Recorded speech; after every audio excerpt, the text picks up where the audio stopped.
देखते हैं जी। वही रूल, हम पुराने से नए सवाल की तरफ आ रहे हैं और जल्दी-जल्दी से, वक़्त कम और मुकाबला सख्त। चीफ एग्ज़ेक्युटिव रज़ा एंटरप्राइजेज़ का एक लिस्टेड कंपनी है, वो आउट ऑफ कंट्री है जिस वक़्त एनुअल अकाउंट्स फाइनलाइज़ हुए हैं।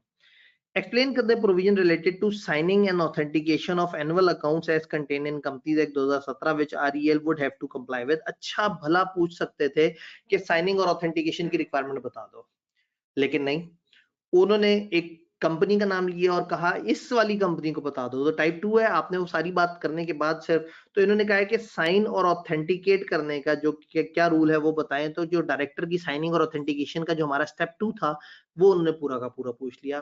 तो है 3 नंबर का, बस आपने वो 3-4 लाइनें लिखनी है और शुरू में कैप्शन दे देना है। क्या REL would have to comply with following conditions, और नीचे फिर आपने ये लाइन लिखी और उसके बाद नीचे आपने वो सारी बुलेट दे दी जो आपने याद की थी। तो टाइप 2 सवाल हो गया फाइनेंशियल स्टेटमेंट्स में से आया हुआ। एजीएम एक कंपनी की हेल्ड हुई है अक्टूबर 31 2009 को, लेकिन कुछ डिसएग्रीमेंट की वजह से मेंबर्स ने फाइनेंशियल्स को अडॉप्ट नहीं किया। अबव सिचुएशन बताएं कंपनी कैसे कंप्लाई करेगी फाइलिंग की रिक्वायरमेंट्स को। तो आप फाइलिंग वाली सारी बातें लिख देंगे। कंपनी चाहे मेंबर अप्रूव करें या ना करें, फाइल करती है, और ऐसे में इस कंपनी को चाहिए कि वो रजिस्ट्रार को बता दे कि हमारे मेंबर्स ने इसको ओके नहीं किया, और साथ में ये बता दें कि 10 मिलियन से कम अगर हो तो फाइल करने की रिक्वायरमेंट नहीं है। तो वही टाइप 2 सवाल और इन्होंने क्रैमिंग पूछ ली। You have recently been appointed as CFO of a newly formed company engaged in manufacturing activity. Explain what type of accounting record would the company be required to maintain. बताएं कौन सी books of accounts या accounting record इस company को चाहिए। खुद ही से उन्होंने कह दिया मैन्युफैक्चरिंग एक्टिविटीज हैं, तो आपने 1, 2, 3 और 4 चारों तरह के जो बुक्स ऑफ अकाउंट्स हैं, चौथा जो सिर्फ कॉस्ट अकाउंट्स का था वो बता देना है। और चूंकि उन्होंने कह दिया है कि आप एक न्यूली अपॉइंटेड कंपनी के सीएफओ हैं, तो बताएं कौन सी तरह का वो होगा। तो आप कहेंगे following type of accounting record would the company be required to maintain. ये कैप्शन देंगे और नीचे वो चारों इन्फॉर्मेशन दे देंगे। तो वैसे तो टाइप 1 है तकरीबन, लेकिन मैं इसे इखलाकन टाइप 2 कह देता हूँ। Describe the contents of director report to be attached with balance sheet of public company. पुराने जमाने में से बैलेंस शीट बोला जाता था अंडर कंपनीज एक्ट। और पब्लिक कंपनी की बात हो गई, ये लिस्टेड नहीं बोला। तो अब हमने 1 और 2 वो कंटेंट्स जो है वो बता देने। इन तकरीबन 14 के करीब कंटेंट्स उन्होंने पूछ लिए। 10 नंबर का सवाल। अब चूंकि यहाँ किसी कंपनी किरदार का जिक्र नहीं हुआ, तो मैं बड़े फख्र से कहूंगा कि ये टाइप 1 सवाल था। Describe the formalities to be completed by unlisted company not being a private company जिसका पेड अप कैपिटल 10 मिलियन से नीचे है, before and after the general meeting with respect to annual accounts. इस तरह से तो मीटिंग से इमीडिएट पहले और मीटिंग की इमीडिएट बाद आपने क्या करना है। मीटिंग से इमीडिएट पहले आप नोटिस भेज रहे होते हैं और मीटिंग से इमीडिएट बाद आप जो है वो फाइलिंग कर रहे होते हैं। तो नोटिस और फाइलिंग को आपने बता देना है, बस जहन में रखना है कि ये लिस्टेड नहीं है और ये अनलिस्टेड है। तो वो जो लिस्टेड वाली नोटिस की बातें वो माइनस हो जाएंगी। और इसी तरह से फाइलिंग के अंदर चूंकि ये लेस देन 10 मिलियन है, तो इसको जमा कराने की भी जरूरत नहीं है। तो 5 नंबर के लिए 2 फेजेस पूछ लिए और उसमें सिर्फ आपने अनलिस्टेड को जहन में रखना है।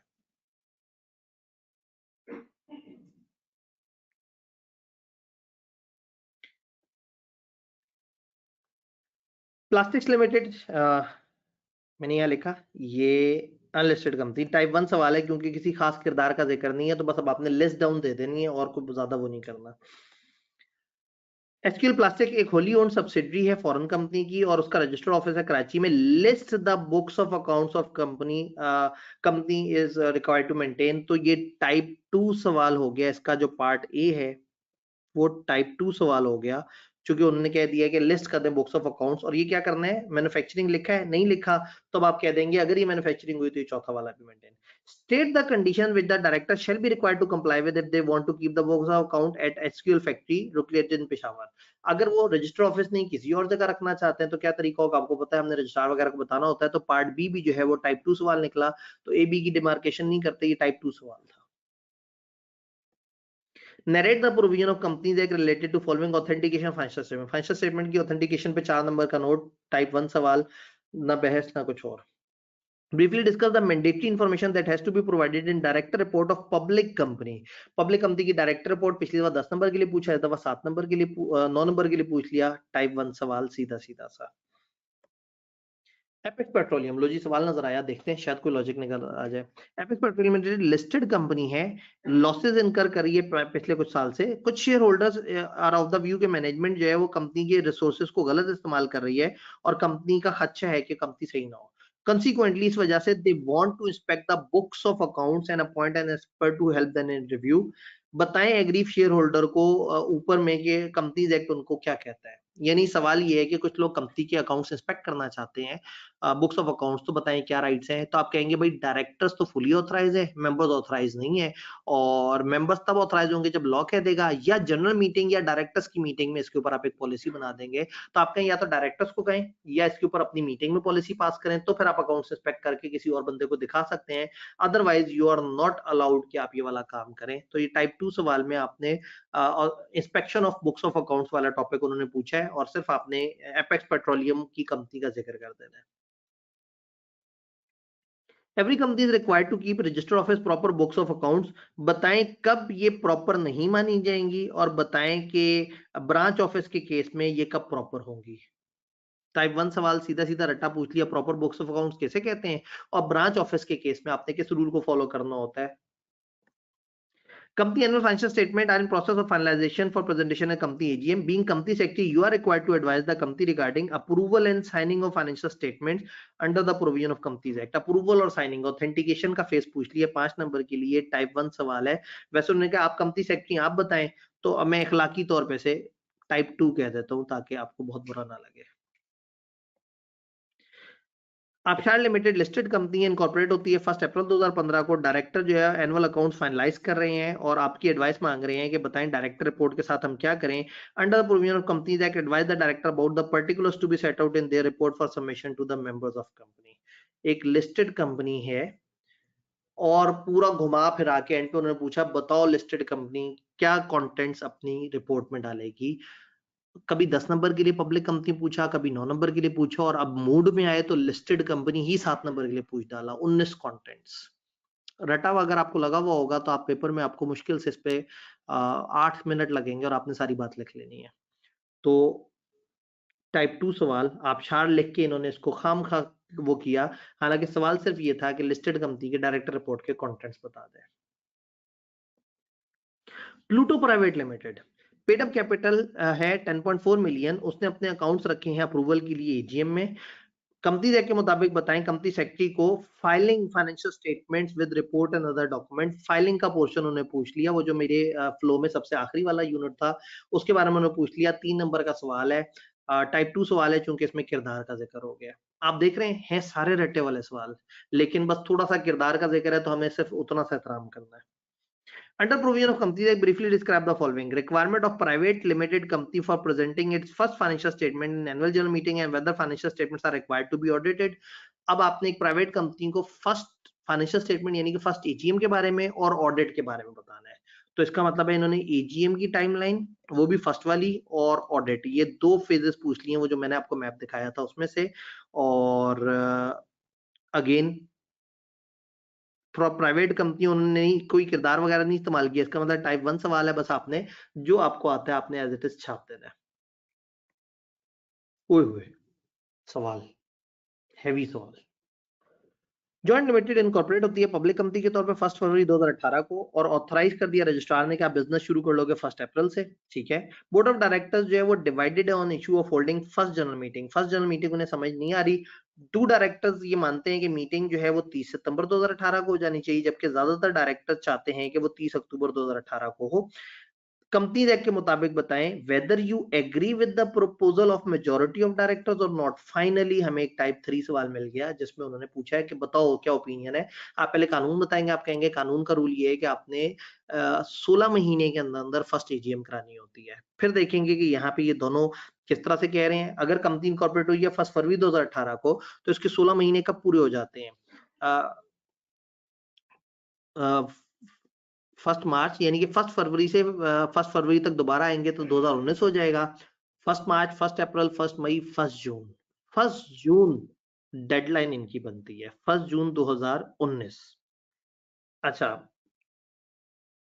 कुछ 30 अक्टूबर की बात कर रहे हैं, कुछ 30 सितंबर की बात कर रहे हैं, और ईयर एंड इन्होंने क्या सोचा हुआ है ईयर एंड भी इसमें नहीं है। तो अब आप ये कहेंगे कि जी हम जो है आ, वो करना चाहते हैं हम एजीएम। अब यहाँ पे एक दफा देखना है कि ये ईयर भी सेम है, ईयर भी सेम है।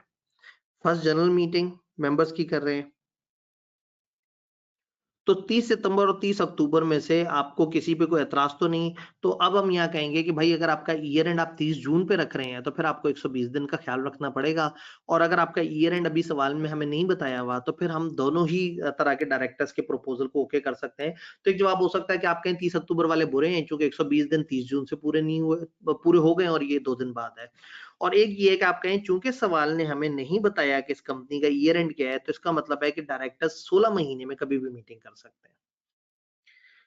What would be your opinion in one above if director want to hold first AGM on 25 सितंबर 2018? अगर वो 25 सितंबर 2018 को कर रहे होते तो बताएं आपका यहाँ पे क्या फैसला होता। तो अगर 30 अक्टूबर के बजाय वो 25 सितंबर कहते तो भी हमें कोई मसला ना होता। तो चूंकि ईयर एंड नहीं बताया, अब एक तरीका ये है कि आप सवाल के शुरू में लिख दें वी आर एज्यूमिंग कि ईयर एंड है 30 जून और फिर वहां से 120 दिन की कैलकुलेशन वगैरह की बात हो जाए। अदरवाइज एक पब्लिक कंपनी है और इस पब्लिक कंपनी में उन्होंने टाइमलाइन बताई है। फिर मैं एक चीज आपको बता दूं, पुराने जमाने में ना हम एक और कैलकुलेशन भी करते थे। हम देखते थे कि कंपनी को बने कितना अरसा हुआ है, कंपनी ने लास्ट एजीएम कब करवाई थी, और हम उन सारों से उसकी टाइमलाइन को मैच करते थे। तो ये उस जमाने में लॉ में थोड़ा सा पुराना वो कॉन्सेप्ट चला करता था कंपनीज एक्ट 2017 से पीछे का। फिर इस अटेम्प्ट से ऑनवर्ड हमारे पास कंपनीज एक्ट वगैरह आ गया था। तो ये सवाल किसी और तरीके से भी आंसर हो सकता है, लेकिन फिलहाल आप अपने जो 16 महीने वाला रूल है और 120 दिन वाला रूल है, आप उसके मुताबिक इसको आंसर कर सकते हैं। अच्छा, जो मेरे नोट्स आपसे शेयर हुए हुए हैं गूगल ड्राइव में, तो उसमें पास पेपर्स और उनके सॉल्यूशंस भी शेयर हुए हुए हैं। तो उसमें ये है कि आप थोड़ा सा इसकी ड्राफ्टिंग, इसको लिखना कैसे है वो भी देख लेंगे, लेकिन इस वक्त हम एक ओवरऑल तबसरा कर रहे हैं। तो ये टाइप 3 सवाल हमें फाइनली मिल गया। जल्दी से देखते हैं। Under provision of companies act is responsibility of board to prepare director report for each फलाना फलाना फलाना, और उसने कुछ मिनिमम कंटेंट बताए। लिस्ट द मैटर जो कि इंक्लूड करने होंगे business review section of director report of listed company. Listed company का जो बिजनेस रिव्यू सेक्शन है, सिर्फ लिस्टेड कंपनी का सिर्फ वो पोर्शन वो बताएं। तो बस ये लिस्टेड कंपनी वाले जो 5 पॉइंट्स हैं वो इन्होंने पूछे हैं। टाइप 1 सवाल था, cramming based. Under provision of companies act time frame बताएं जिसमें क्वार्टरली अकाउंट्स जो है बनाने होते हैं और उनकी फाइलिंग रिक्वायरमेंट क्या है। तो क्वार्टरली अकाउंट्स के वो जो timeline first second third quarter 30 दिन 60 दिन, उसके ऊपर सवाल पूछा है। List any 10 contents of director report public unlisted company की, और इस दफा ज्यादा मूड में नहीं थी, 5 नंबर। तो पार्ट ए इसका हो गया नॉलेज बेस्ड। पार्ट बी की बात करते हैं। Annual general meeting of open limited listed company है, वो 1 मार्च 2021 को हुई। ईयर एंड था आपका 31 दिसंबर 2020 और इस तरह से हुआ। All presented agenda item were approved eight meeting except for adoption of annual financial statement in light of companies act discuss the requirement well must comply with for filing. Filing पूछा है और ये बता दिया है कि उन्होंने अप्रूव नहीं किया। तो अब आप वो जुमला लिखेंगे कि अगर अप्रूव नहीं किया तो हम उसको रजिस्ट्रार को इन्फॉर्म करेंगे। तो टाइप 1 और टाइप 2 की मिक्सिंग, एक पार्ट टाइप 1 एक part type 2। Red limited listed है पाकिस्तान स्टॉक एक्सचेंज पे। ऑडिट जो है फाइनेंशियल स्टेटमेंट्स का वो प्रोसेस में है और कंक्लूड होगा 28 मार्च को। मैनेजमेंट ने इन्फॉर्म किया कि फाइनेंशियल स्टेटमेंट क्वार्टरली एंडेड 28 फरवरी भी प्रिपेयर होगी 2 weeks after conclusion of year end audit. Under provision companies have advised all the statutory compliance to be made by RL in respect of aforesaid financial statement including transmission dispatch requirement if any. उन्होंने कहा हमारा financial year भी ready है और हमारा quarterly account भी ready है, बताएं वो इनका क्या वो होगा। तो क्या क्या बताना है, ट्रांसमिशन की क्या रिक्वायरमेंट है, डिस्पैच की क्या रिक्वायरमेंट है, क्या क्या चीजों को करना है। तो आपसे उन्होंने एनुअल फाइनेंशियल स्टेटमेंट भी पूछ लिए और क्वार्टरली फाइनेंशियल स्टेटमेंट भी पूछ लिए। तो आपने फर्स्ट क्वार्टर की बातें भी बता देनी है, एनुअल अकाउंट्स की भी जमा कराने की। और ये क्या है, लिस्टेड कंपनी है। तो लिस्टेड कंपनी है तो वो जो एसईसीपी रजिस्ट्रार उनको 3-3 कॉपियां जाती हैं, इलेक्ट्रॉनिक कॉपी जाती है। तो वो पूरा का पूरा प्रोसेस इन्होंने आपसे पूछ लिया। जल्दी से क्लोजर की तरफ चलते हैं। List the matters which are required to be included in business review section of director report of listed company. खाली वो वाला पोर्शन मांग लिया, टाइप 1 सवाल। टाइप 2 सवाल था। Under provision of companies act briefly explain the provision relating to quarterly financial statement. आपके answer में टाइम फ्रेम कवर होना चाहिए, अप्रूवल और ऑथेंटिकेशन होना चाहिए, पब्लिकेशन एंड ट्रांसमिशन होना चाहिए। पूरा का पूरा सेक्शन पूछ लिया क्वार्टरली अकाउंट्स का कि सारी की सारी बातें बता दो। Under provision of committee, briefly describe provision related to approval and authentication of financial statement. Approval and authentication of financial statements. 4 number का सवाल. List any 10 contents director report public unlisted company जो कि एनुअल फाइनेंशियल स्टेटमेंट्स के साथ होनी चाहिए. Type 1 सवाल.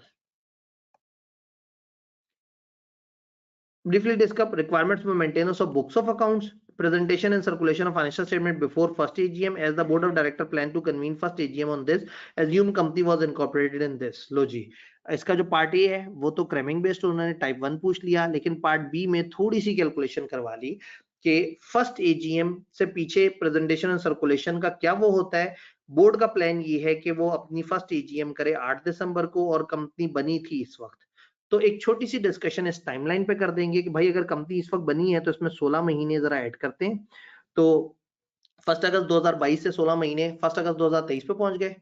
1 सितंबर, 1 अक्टूबर, 1 नवंबर, 1 दिसंबर. तो 1 दिसंबर बनती है डेडलाइन आपकी एजीएम की. आप इससे आगे नहीं जा सकते. छोटी सी डिबेट इस पे, और मेन इस सवाल में जो वो पूछा है, उन्होंने पूछा है प्रेजेंटेशन और सर्कुलेशन की क्या रिक्वायरमेंट है एजीएम से पहले. तो एजीएम से पहले आपने बनाना है, साइन करवाने हैं और फिर मेंबर्स को भेजने हैं. और ये कौन सी कंपनी है? कोई लिस्टेड कंपनी है? उन्होंने नहीं बताया कि लिस्टेड है या नहीं. तो आप बता दें कि लिस्टेड है तो उसमें ये इजाफी बात भी है. तो ये टेक्निकली 2 है, लेकिन बहुत ही थोड़ा सा मैं 3 भी बोल सकता हूँ कि इसमें 1 से 2 नंबर्स के लिए डिबेट थी कि हमने वो टाइमलाइन को डिस्कस करना था. तो अगर आप गौर से देखें तो तकरीबन एंड के करीब आपको टाइप 1 सवाल जरा ज्यादा नजर आ रहे हैं, यानी कि रीसेंट एग्जाम में आपको टाइप 1 सवाल ज्यादा नजर आ रहे हैं.